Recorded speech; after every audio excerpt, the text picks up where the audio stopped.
Thank you all. Good evening. Good to see some good faces and well-known faces. So hopefully, I don't see a lot of automated people here, so hopefully I'll be able to persuade a few of you to move towards automation by the end of these 34 slides. First slide. Anyone know what these numbers are? No, I'll put you out of your misery. 80 to 85% approximately of devices in the US are processed through automation. 10 to 15% in Europe. We're way behind the US in terms of automation, in terms of how devices are processed. Multiple reasons, and hopefully I can go into a few of those in the next few slides as well. But as an industry, we need to be looking more and more at automation, and events like this will help that. Accuracy and consistency, one of the very, very clear benefits of moving towards automation. Standardized grading is coming. We have 60 to 70% is the accuracy level looking at manual, and good, strong manual people have been doing it for many, many years. Automation, you're in the 90% plus range. So definitely accuracy and consistency, and they, of course, lead to trust. The process, or the quality, is, of course, one of the main reasons why people are moving towards that now. We have dedicated environments in our line. Unless anyone hasn't seen an 𝗥𝗲𝗰𝗇 line, it's 30 meters long. Right? We have dedicated audio boxes. We have external speakers, we have external microphones that are looking at the audio, and different to holding it up in a warehouse where there's a lot going on and you get a lot of background noise, etc. We take 14 images of every single device from all angles and different light conditions. Those images are then uploaded to an AI engine. That AI engine is fed with the profiles from our customers, and then we're doing the grading. Very, very precise grading from that. And repeatability. So we work with all of our new customers who come to us for somewhere in the region of 400 or 500 devices. We run those then 3 or 4 times. We're seeing figures of 98% repeatability on those. So that means that you're only going to get 2 or 4 devices in each batch that are different to the batch before. Very, very precise. Automation has been proven to have less returns. In the manual environment, we're seeing 4 to 5 to 6% in terms of the devices that are coming back from customers with whatever issues they might be. In the automation space, we're looking at 1 to 2%. So a lot less customer service activity, a lot less funds to bring the money back, etc.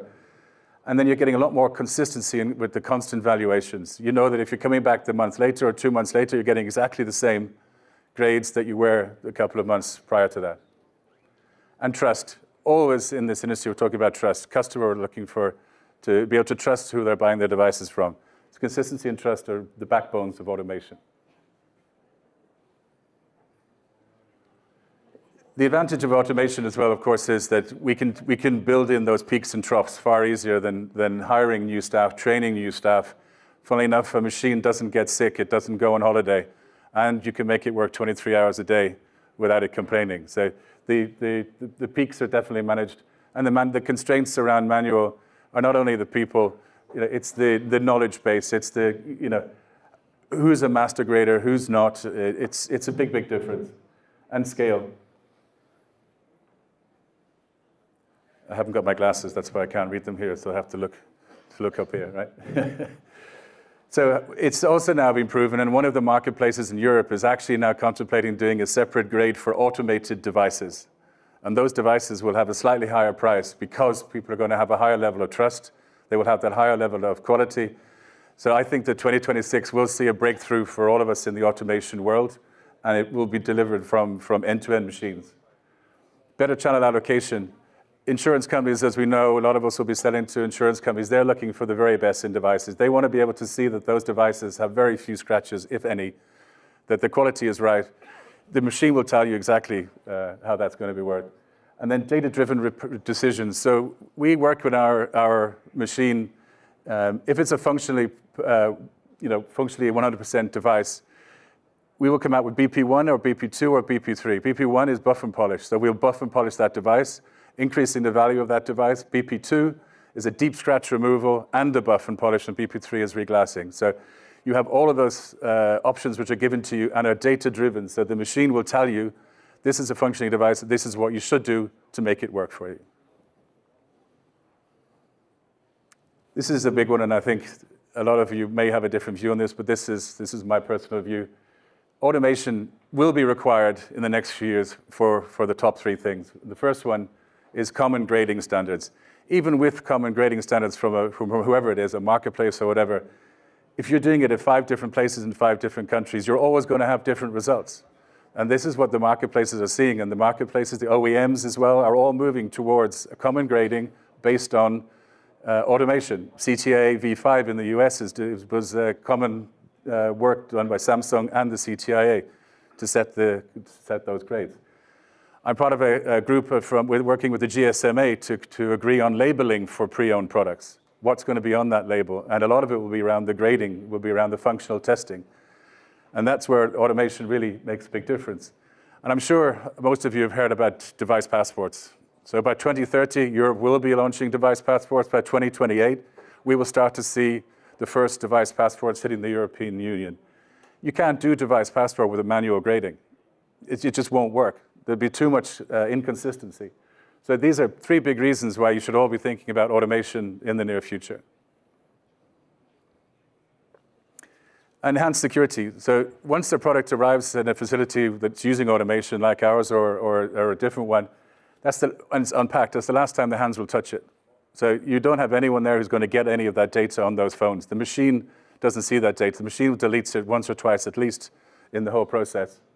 You have a full audit trail. You have GDPR certificates. You have a DISA certified certificates. You have everything that you need to prove to the customer or give to the customer to say this device has been truly and correctly processed. And then scalability across borders.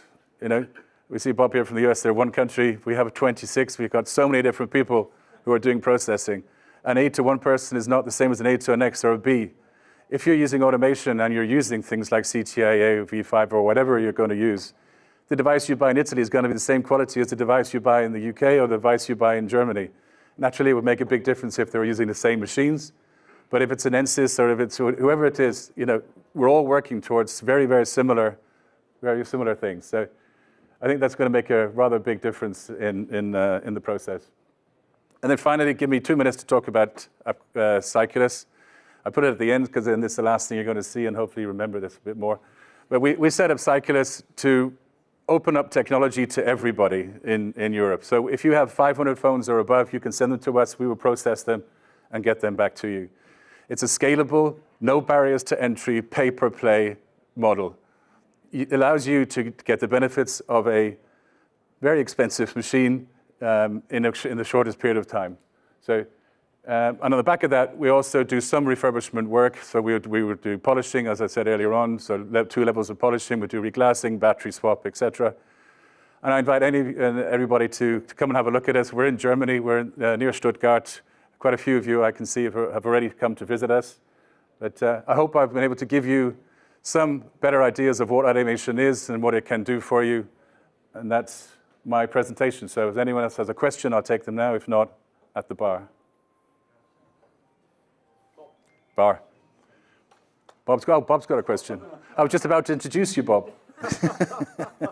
No, I've done a lot of consulting in the U.S., and there's still a resistance on the part of even some of the big players who insist that they can do it for less because they never give a fully loaded cost. They only look at their labor costs. Yep. And part of what I've tried to say is, but if you use automation like this, the consistency in grading will elevate the price point that you can sell for, and it will reduce the returns.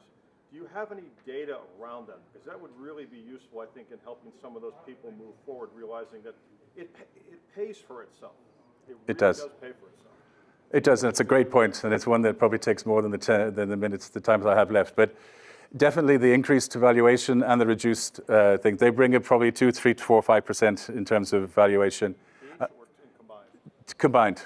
Okay. Another one to add to that is depreciation. So the speed that automation does, you're using, I'm sure you guys will know more than me, but at the moment I use a figure about 1% a week, maybe a little bit more during NPI phases, so you've got that as well. You've got hiring costs, you've got support costs. All of these, every time I go to somebody and says we pay €4.50 today, they never count every cost into it, never. And there's also instant scalability.